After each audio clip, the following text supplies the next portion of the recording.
Today I'm continuing the Les Paul love-in, and I've had lots of great suggestions for Les Paul type tracks to look at, so thank you for those. I'm going to try and get round to some of those over the coming weeks and months, but today I'm looking at one of the tracks which was suggested by a few people, and it's a classic bit of T.Rex. The song is Jeepster from the 1971 album Electric Warrior, and I've actually been revisiting quite a lot of T.Rex this week, and it all stands up amazingly well. I think the Electric Warrior album and the Slider album in particular are just timeless classics. So let's talk about Mark Bolan's guitar playing. Now, I'm a really big fan, but looking around on the internet, there seem to be a lot of people moaning about how he was a sloppy player and he couldn't really play properly at all, and I totally disagree. I think whilst it's fair to say that he was no virtuoso, he had a great rhythm feel, a really nice tone, great ideas, and I'd rather take any of those things any day over virtuosity, I think. Now, Jeepster is a really fun song to play.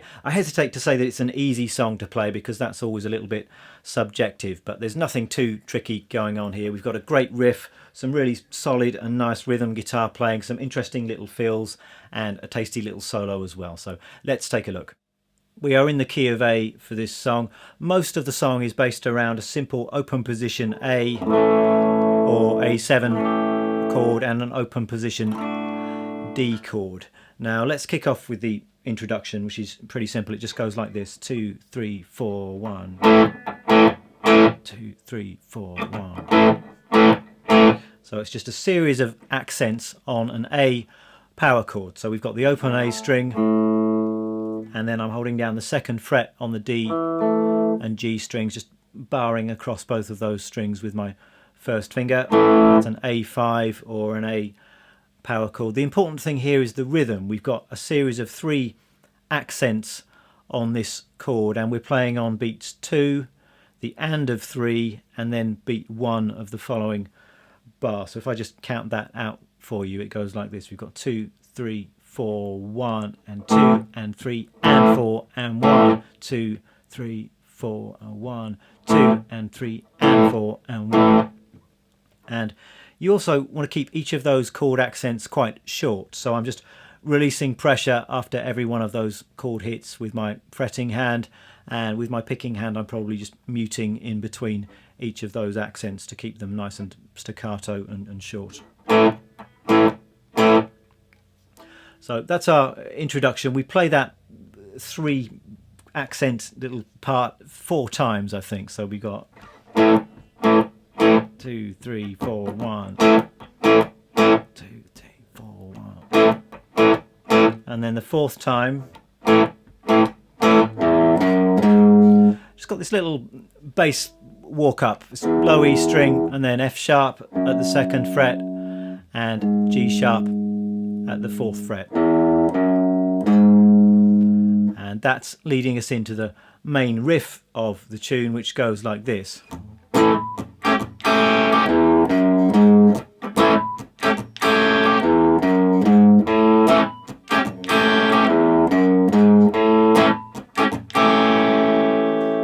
Love this riff, really great, and it's all based around a simple A7 chord shape. So this time I'm barring with my first finger across the D, G and B strings, and then I'm adding in this G note at the 3rd fret on the top string, which gives us an A7. Again, we've got 3 accents on this chord.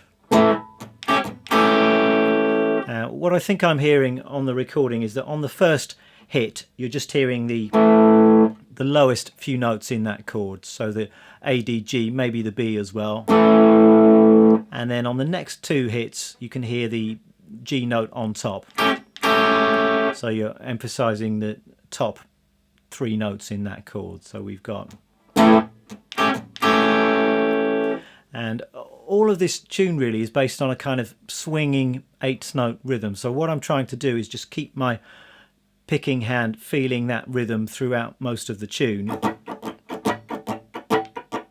and that's going to determine whether I'm going to be picking down or up on some of these chord hits. Now the rhythm here has changed slightly from the introduction. We want these chord hits to be on beat 2, And then we've got two upbeats. We've got the and of 3 and the and of 4. So the first chord is going to be a downstroke of the pick, and the two upbeats I'm going to be playing with an up stroke of the pick like this. So I've got 2, 3, 4, 1. 2, 3, 4, 1. So you've got down, up, up. 2, 3, 4. Down, up, up. And then in the second bar of the riff, we're just repeating that little bass run which we had at the end of the introduction. So E, F sharp, G sharp. If we put that together, we've got 2, 3, 4, 1.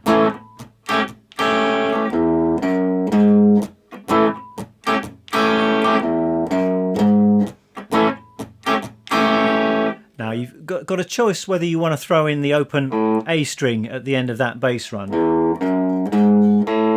It seems to me that on the recording, Mark Bolan doesn't really do that very much, but certainly on live versions he's playing.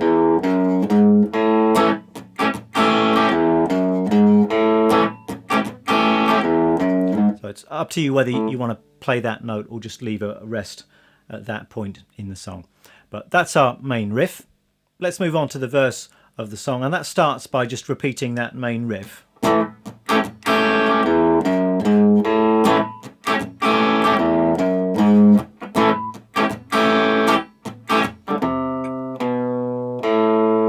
So as you can hear, we're just repeating that main riff a couple of times. The third time you start the riff, and then instead of doing the bass run, you just carry on strumming that A7 chord. So 1, 2.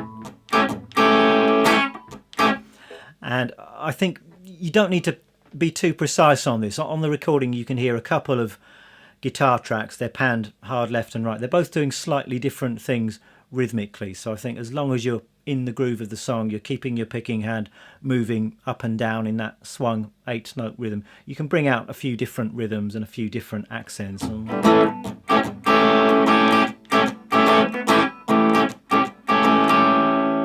So that's what happens on the third repeat of the riff. Then we have this little descending phrase on the A string. We've just got the 3rd fret, 2nd fret, and then open A string. And that leads us to the chord change up to the D.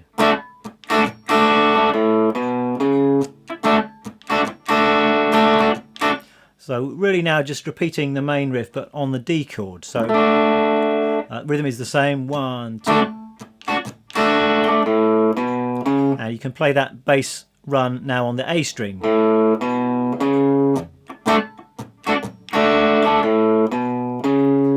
And then the second time I think we're leaving out the bass run and just strumming that chord. And in fact there are lots of variations on this throughout the song, so sometimes you've got that bass run in there, sometimes not. You could just strum through all of that bit on the D chord.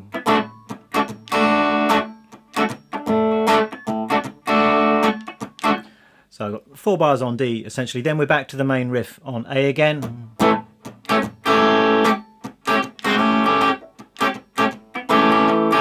And again, you can hear lots of variations here. You can just keep the rhythm going on that A7 chord. You could try a little slide into the A7 chord from 1 fret below. I can hear that happening on the recording, and that sounds quite nice, I think.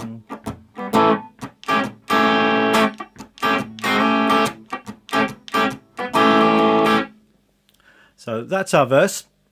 On into the chorus, and this is actually quite straightforward. It's mainly just made up of single notes. So we have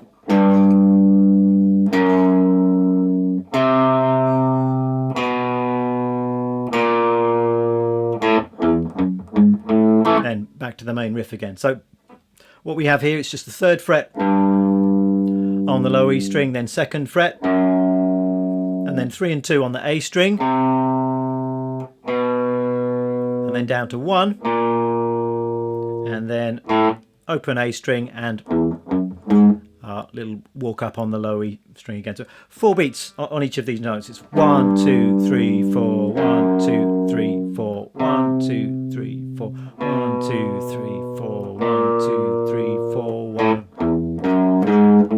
Then we're back to the main riff again.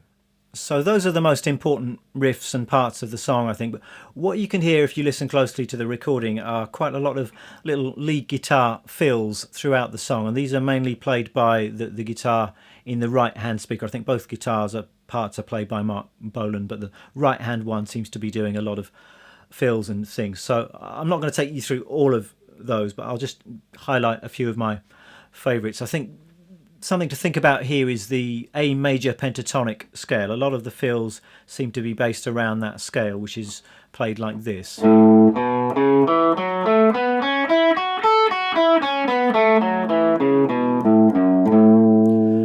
you might know this better as a minor pentatonic scale. It's a F sharp minor pentatonic scale,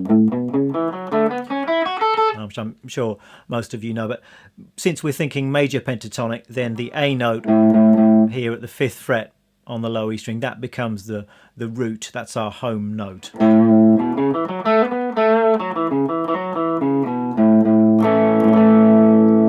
So that's something to bear in mind when playing the little fills and in fact the solo of this song. So just going to look at a couple of these fills. Right at the top of the song, straight after the introduction, we've got this.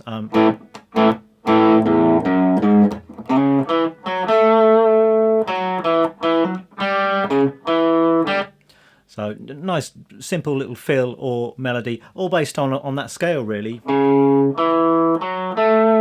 Just walking up the scale from the C sharp here, then back to the D string, open G, and then C sharp, E, G.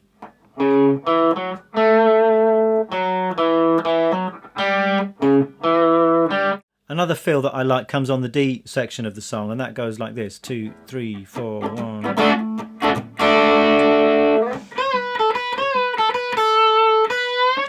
And again, this, you can think A major pentatonic with this. If you go into the little box extension of the pentatonic scale there, we've got the 6th fret on the G, and then this little box 5, 7, 5, 7 on the top 2 strings, and the lick goes like this. In fact, this is all played on the top string. We've got a bend at the 7th fret, and coming down to the 5th fret, and then really just going back and forth between those two notes.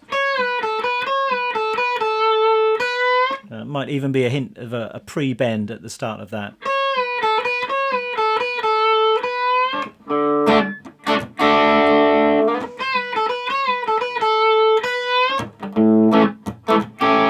So that's a nice, simple but effective feel, I think. As far as the structure of the song goes, we've got the introduction, then it's just verse, chorus, verse, chorus, verse, chorus. Then we come to this nice little solo, which goes like this.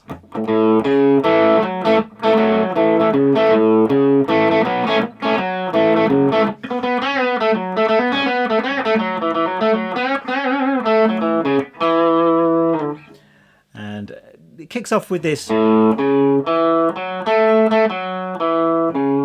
It's kind of like a rock and roll riff or a walking bass line, and essentially it's just a single note melody. We've got the open A string and then a C sharp at the 4th fret, then E to F sharp on the D string, and then A twice, that's the 2nd fret on the G, and then we just go back down through those same notes. So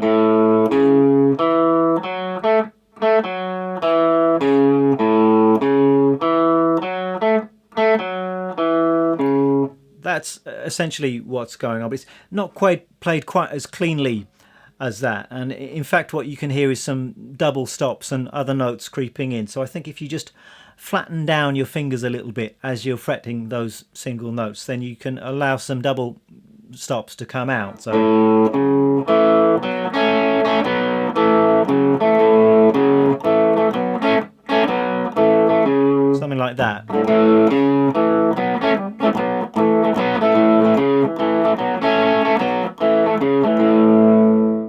we've got a very nice little A major pentatonic lick, and it's almost a country flavoured lick, this one. I think it goes like this. We've got 1, 2, 3, 4.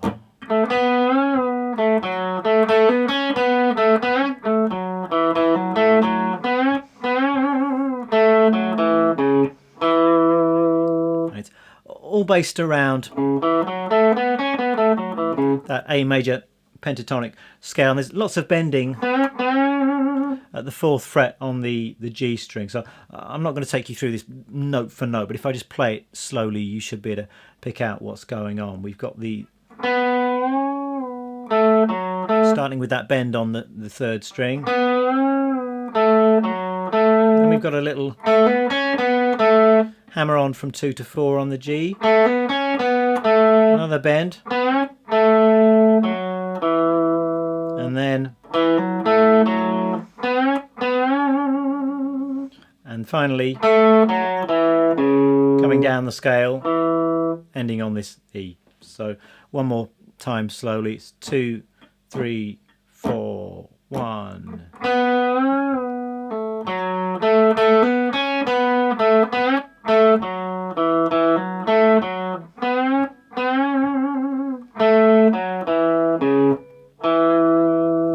You can get that note for note if you'd like to. There will be a tab for this that I'm going to put on my Patreon page, but alternatively you could just kind of improvise your own thing based around those kind of ideas, based around the A major pentatonic scale. So that's about it for the song. I think we go round for another couple of verses and choruses, and then the song ends on the main riff, and there's a bit more improvising and fills and soloing based on that A major pentatonic scale. So I'm not going to take you through that exactly note for note, but it's all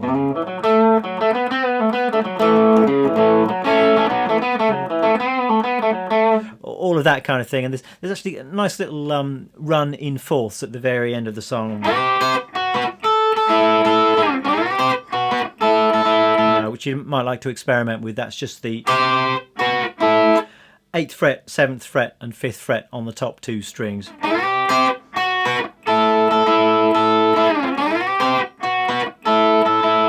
And you can hear that kind of riff just as the song is fading out. So that's Jeepster for you. Hope you enjoy learning to play the song. I've tried to touch on all of the most important and interesting parts of the song in this video, but if you listen really closely, there are actually lots of other little noodles and fills that you can hear throughout the track. So if you're really keen to get into those, then I'd suggest closely listening to the original recording, maybe trying to isolate the left speaker and the right speaker so you can hear those individual guitar parts, and then you should be able to pick out some of those extra bits by ear. But that's it for today. Thank you for watching, and I shall see you next time. Bye bye.